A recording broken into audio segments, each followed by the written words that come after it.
Lo voy a aclarar desde un primer momento. Bloodborne es un juegazo y me gustó mucho.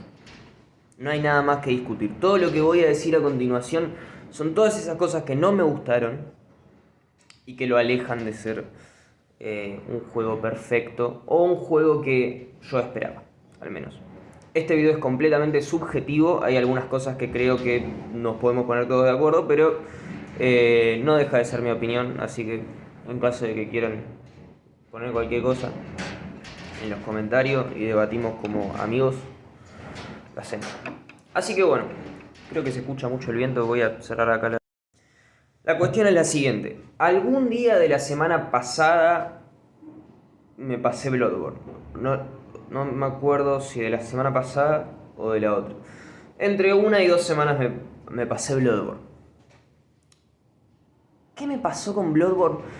Básicamente un poco lo que presentía desde aquel video que hice de Bloodborne diciendo que lo estaba jugando. Que llegué al final sin entender mucho y tengo muchas cosas en mi cabeza para decir y no sé cómo ordenarlas. Así que simplemente vamos a dejar que fluya.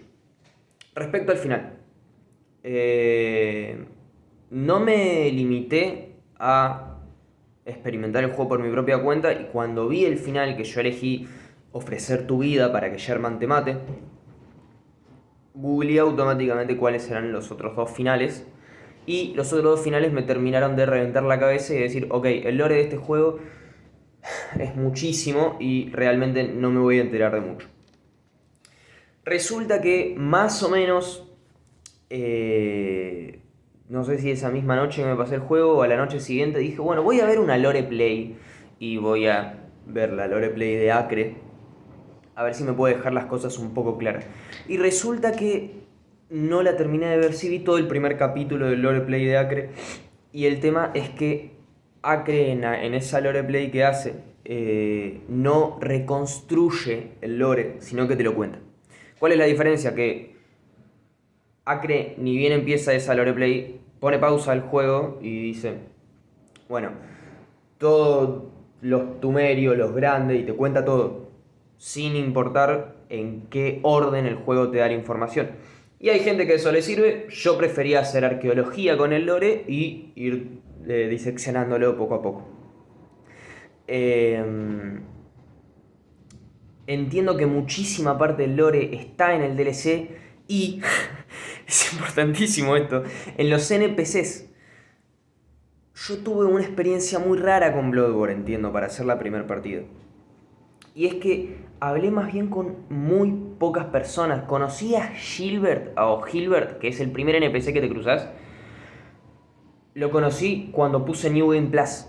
Y ahí me di cuenta que podías hablar con él. Porque si bien las ventanas que contienen personas están señalizadas, digo, todas las casas con las que puedes interactuar están señalizadas con, como con estas candelitas, realmente se me pasaron por alto. O sea, me pasó eso. Y no soy una persona que vaya directo al grano en un juego y que quiera pasárselo y listo. De hecho, cuando me doy cuenta que más o menos estoy yendo por buen camino, me voy por otro camino para ver si puedo explorar un poco más. Y de hecho, de todas las áreas que tiene el juego, solamente me quedaron 2 áreas por no descubrir, que para mí es un golazo. Pero descubrí el viejo Sharnan por mi cuenta, descubrí el castillo de Cainhurst por mi cuenta, descubrí la clínica de Yosefka, que es muy complicado llegar a la clínica de Yosefka, la descubrí por mi cuenta. O sea, soy una persona que explora en un juego. Me crucé a Alfred, me crucé... No me sale el nombre ahora, pero... esta chica que tiene como una máscara de peste negra... esa chica, me la crucé pero a las afueras de la Cathedral Ward, me crucé a la viejita que le tocas la puerta y te reclama que le digas a algún lugar, la mandas a la Cathedral Ward o Edon y termina muerta afuera, el NPC de Cathedral Ward eh, y a esta chica de la máscara me la crucé afuera de esta catedral. Y me dijo algo así como que siga mi camino y charlé esa vez con ella y desapareció. me enteré que en realidad ella te la puedes encontrar bastante al principio del juego, incluso previo a pelear con el padre Gascoigne, que es el primer jefe obligatorio. Pero está muy escondida. Y después estuve viendo y puedes hablar con la hija de Gascoigne y con un montón de NPCs que yo no estaba viendo.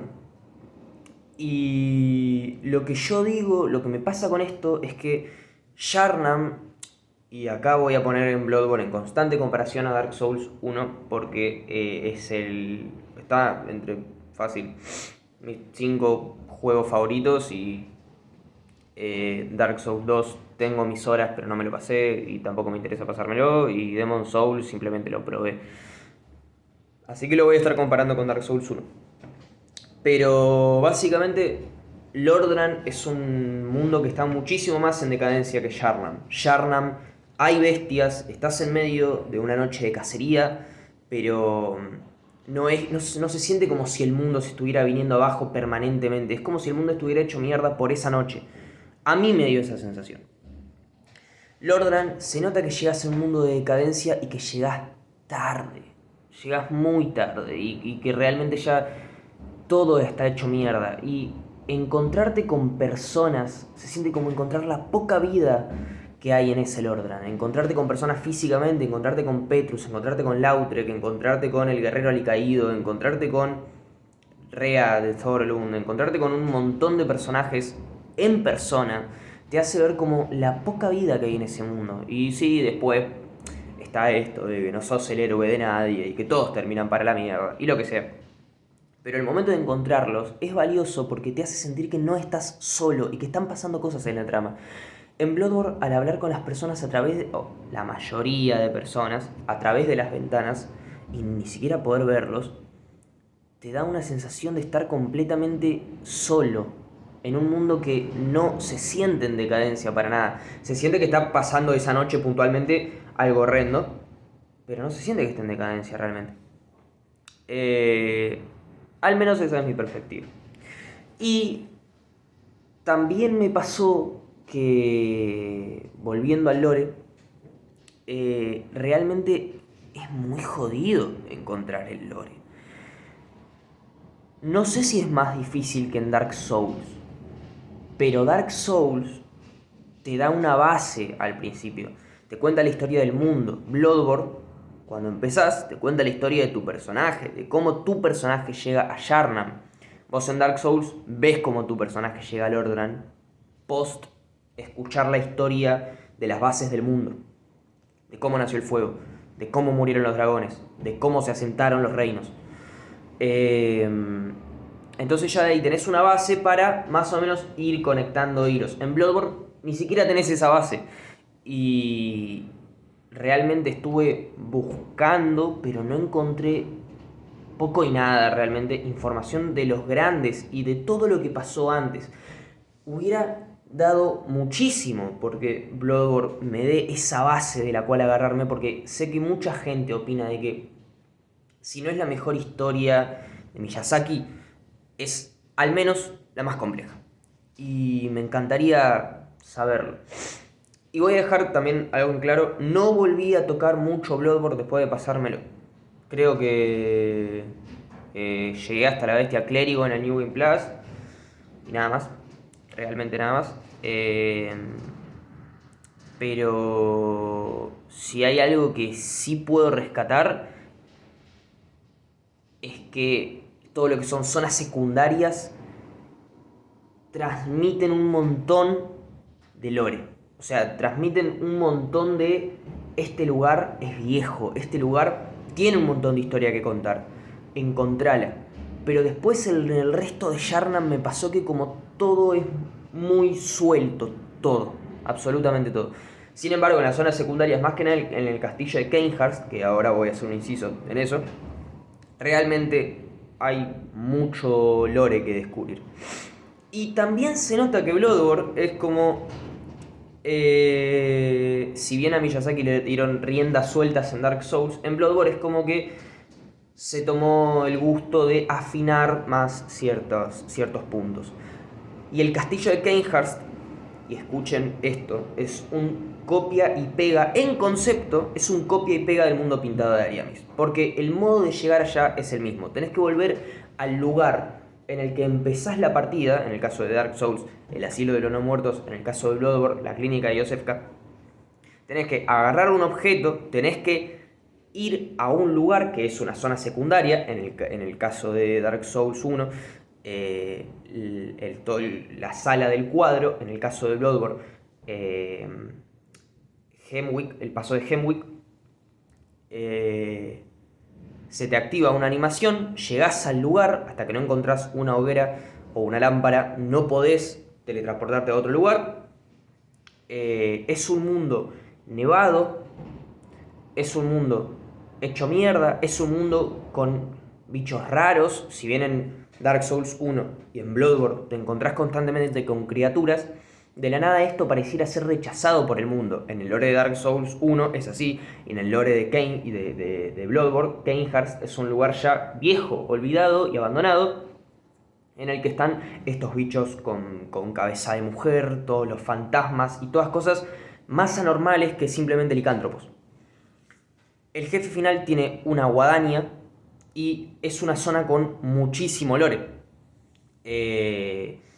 Entonces digo, en concepto, ambos lugares, el castillo de Cainhurst y el mundo pintado de Ariamis, son un copia y pega, básicamente. Son lo mismo en concepto.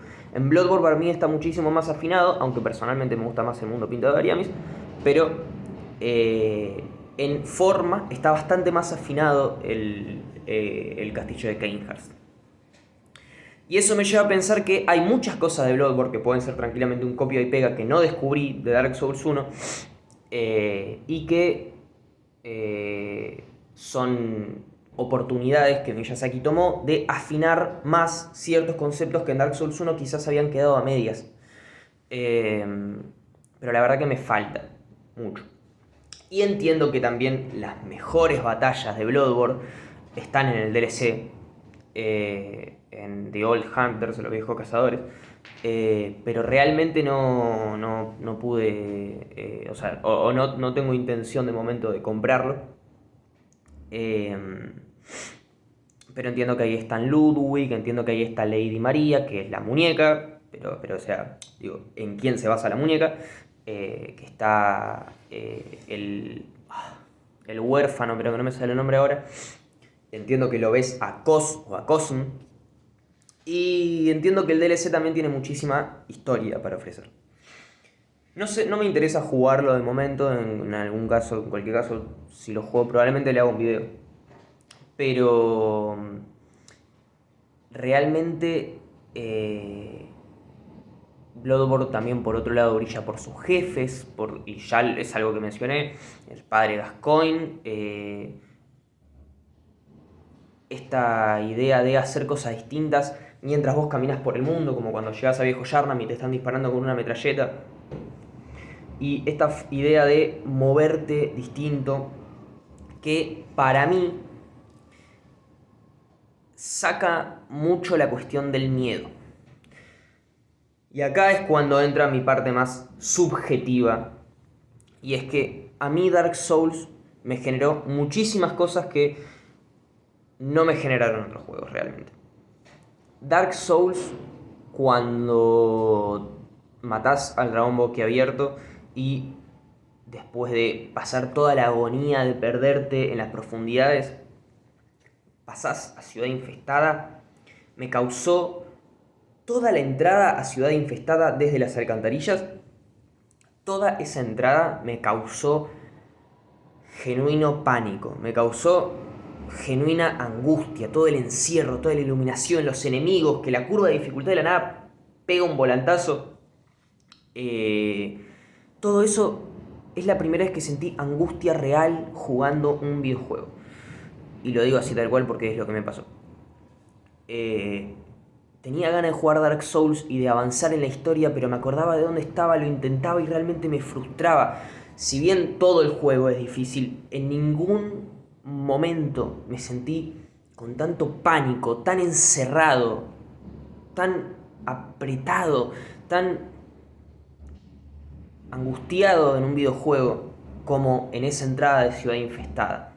cuando te recibe el gordo que te grita a lo lejos, "Uy", que está con el mazo, que te da y te tira abajo, y que para esa altura todavía estás como a un cuarto del juego o menos, y porque todavía no tocaste la segunda campana, y realmente tu desconocimiento todavía es bastante, y llegás a esa ciudad que es como que te rechaza realmente.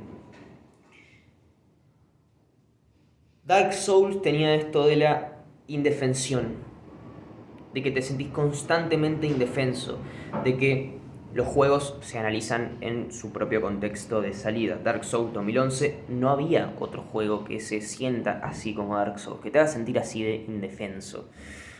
Sí, me podrán nombrar juegos de terror y qué sé yo, pero vamos al aspecto RPG, vamos a los juegos de rol y vamos a centrarnos en esta estética épico medieval. Por eso Dark Souls tiene tanto legado.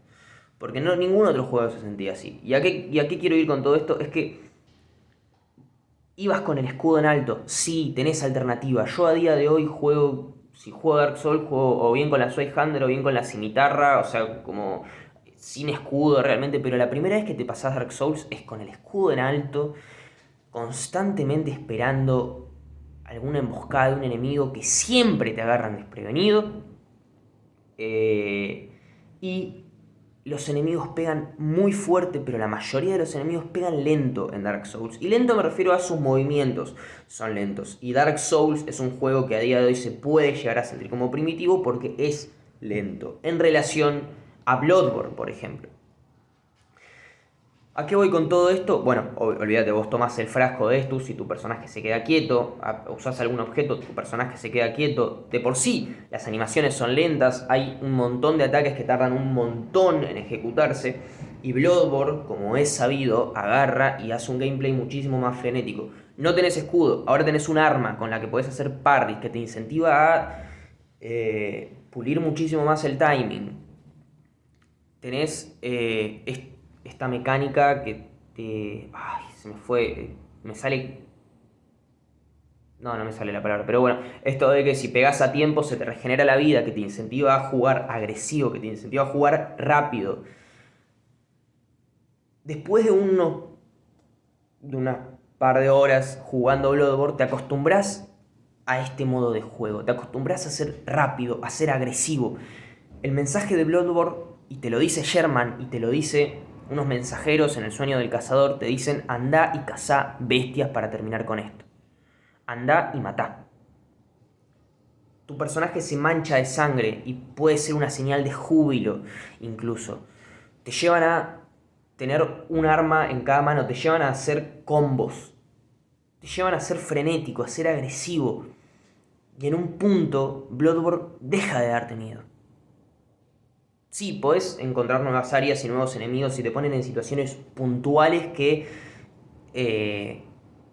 te ponen contra las cuerdas y que realmente te hacen sentir indefenso a veces. Pero una vez que conocés los ataques y los patrones de los enemigos, vos vas, porque sabés que lo que te conviene y a lo que te incentiva el juego es ir a atacar y ser agresivo.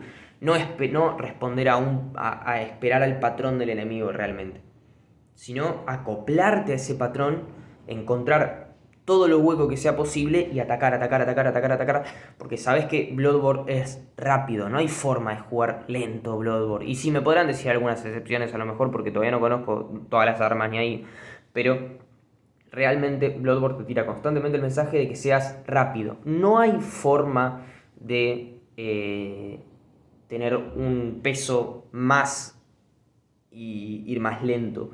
Tu personaje constantemente se mueve rápido, cambia la forma si tenés el lock-on activado o el lock-on desactivado, si estás viendo un enemigo, si tu personaje rueda o si hace un dash. Entonces, constantemente tenés que estar atento a un montón de cosas, el arma se cambia más rápido. Bloodborne es rápido, es ágil, es agresivo. Me encanta jugar Bloodborne, es súper satisfactorio, pero te saca esta cuestión del miedo. Y entiendo que después los demás juegos de Miyazaki se van por la cuestión de la velocidad. Ni hablar de Sekiro, que sé cómo es el gameplay de Sekiro, pero que todavía no lo jugué. Y voy a jugar a los demás juegos de From Software. Pero realmente, en cuestión de emociones, entiendo que eso a Bloodborne le resta. Porque El mensaje de Bloodborne, de nuevo, te lo dicen los mensajeros, te lo dice Sherman, es anda y cazá bestias. El mensaje de Dark Souls, te lo dice el guerrero alicaído, es tocá las 2 campanas si podés. Porque ya te advierte que este juego es difícil. Y sumado a lo lento que es Dark Souls, a mí Dark Souls me hizo sentir muchísimo más indefenso. Y Bloodborne podrá tener una estética victoriana, gótica, podrá estar basado en escritores con un enorme legado como H.P. Lovecraft, podrá tener un montón de lore respecto a cosas cósmicas, respecto a temas filosóficos que no entendemos del todo y te podés sentir ajeno a Yharnam, pero respecto a gameplay, Bloodborne pierde muchísimo ese sentimiento de indefensión porque te hace ir al ataque. Dark Souls te hace levantar el escudo, sí o sí, siempre, en todo momento. Dark Souls 1, no estoy hablando de la trilogía, Dark Souls 1, porque el 2 lo jugué a medias y el 3 no lo jugué todavía.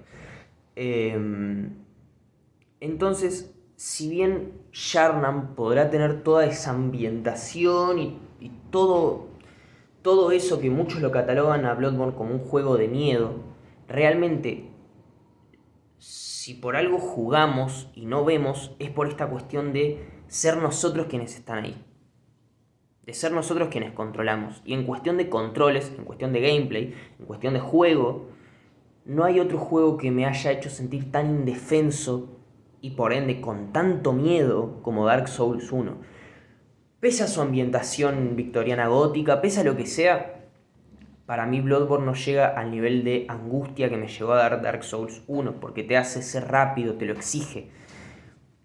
Y no me parece un mal camino para la saga, ni ahí. Pero simplemente que quizás todas las emboscadas no es que las veas venir, pero son más lógicas. En Dark Souls 1 de la nada veías una caja y de ahí salió una rata enorme. En Dark Souls 1 de la nada estabas caminando, apareció un dragón que te viene así, se para en el puente, te mira y sigue su camino. Digo, Dark Souls 1 tiene muchísimos momentos que se contrarrestan con toda la luz quizás que tiene, al menos en la primera mitad del juego. Entonces, para mí es injusto catalogar a Bloodborne como un juego de miedo, si bien está ambientado como miedo, cuando realmente en cuestión de gameplay Dark Souls 1 te hace sentir muchísimo más miedo. Y acá voy a destacar el momento que más miedo y más tensión, suspenso creo que es la palabra que estoy buscando, que me dio de todo Bloodborne, y es cuando estás en la pesadilla de Mensis y es opcional esto, pero yo lo descubrí. Este cerebro gigante que tiene ojos y qué sé yo, que activas una palanca, se cae y te encontrás con él en el vacío. Le estaba pegando, lo estaba matando y cómo me miraba. Ese fue el momento de Bloodborne que más me hizo sentir miedo, que más me hizo sentir pánico. Objetivamente, Bloodborne está hecho para dar más miedo que Dark Souls 1, sí. Ni hablar del combate contra la nodriza de Mergo, que no te esperas una música así en un Souls ni en pedo y que te pone en situación de, ok, estoy matando a un niño, estoy matando a un bebé, está esto en juego, realmente, una vida muy pequeña. Pero fuera de eso, realmente Bloodborne no consiguió como darme esa sensación de miedo. Sí, las primeras horas que te matan y te matan y te matan y te matan y te matan, pero realmente, si lo tengo que comparar con Dark Souls 1, ese es mi veredicto. Respecto a, bueno, cuestiones de ambientación, de miedo, de sensaciones. Ahora, tenía algo más para decir y me olvidé, voy a cortar un segundo. Esto era lo que iba a decir. Un punto a favor de Bloodborne. Cuando vi el sueño del cazador que funcionaba como el nexo de Demon Souls, me asusté un poco por el riesgo que corría ante mis ojos el diseño de niveles. Yo decía, no aprendimos nada de Dark Souls 1, vamos a poner todas las áreas separadas, y resulta que no. Que Bloodborne tiene un excelentísimo realmente diseño de niveles. Tiene realmente todo tiene sentido como conecta. Cuando descubrí la clínica de Yosefka, que no sé si hay otra forma de descubrirlo, pero yo la descubrí a través del bosque, o sea, de los bosques prohibidos, de los bosques olvidados, bajás, estás como en una zona de zanja que te atacan gusanos y hay gigantes. Vas por otro agujero, subís unas escaleras y estás en la clínica de Yosefka. Y cuando te pones a ver el mapeo del mundo y a pensarlo, realmente tiene sentido cómo está conectado todo. Y la idea del sueño del cazador, si bien no me agrada, como el lugar se siente más bien vacío y entiendo que va a tener su lore, se llama Sueño del Cazador, y después cuando te encontrás con el viejo taller abandonado y la muñeca tirada, entendés que es una zona con muchísimo lore, pero realmente respecto a el santuario del enlace de fuego, que tenés el jefe final, lo tenés abajo, que la primera zona la tenés yendo por las escaleras, que dos de las últimas zonas las tenés por un lado Nuevo Londo, por otro lado el cementerio. Tenés ahí mismo por Nuevo Londo, conectás Ciudad Infestada. Y Salí Perdida tampoco te queda muy lejos si agarrás Ciudad Infestada y bajás por los dominios de Quila. O sea, todo realmente responde al contexto de que el santuario del enlace de fuego es como el centro de todo el mundo.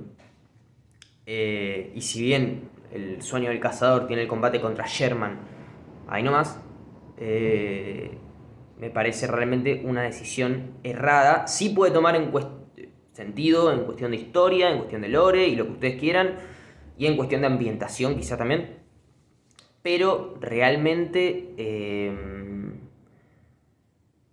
hubiera valorado mucho más un área que conecte todo, y no de esta manera, sino de una manera más orgánica. Porque tampoco se te explica cómo es que te teletransportás a las hogueras. Sí, dice despertar en la tierra, y eso tendrá un sentido en el lore, pero inevitablemente te terminas teletransportando. O sea, a niveles prácticos es eso. Y también entiendo que, nada, a mí personalmente me gusta más el Santuario del Enlace de Fuego de Dark Souls 1. No entiendo por qué realmente la gente ama tanto Majula de Dark Souls 2. Y esto es un popular opinion, pero realmente me parece demasiado chuparle tanto las medias a Dark Souls 2 por su lugar de refugio que es Majula. La música no me parece mucho, me parece muchísimo más la música del Santuario del Enlace de Fuego. Y he visto mucho gameplay de Dark Souls 2 y también sé que después se llena de personajes y que realmente pasan cosas ahí, pero el Santuario del Enlace de Fuego me parecía muchísimo más orgánico, cómo está hecho todo. Mayula, que podrá tener vista al mar y qué sé yo, pero en el Santuario del Enlace de Fuego tenés vista a uno de los árboles que sale desde Ciudad Infestada, tenés la vista a Ciudad Infestada, tenés la vista a todas las casas del Ordran de las cuales nunca accedes.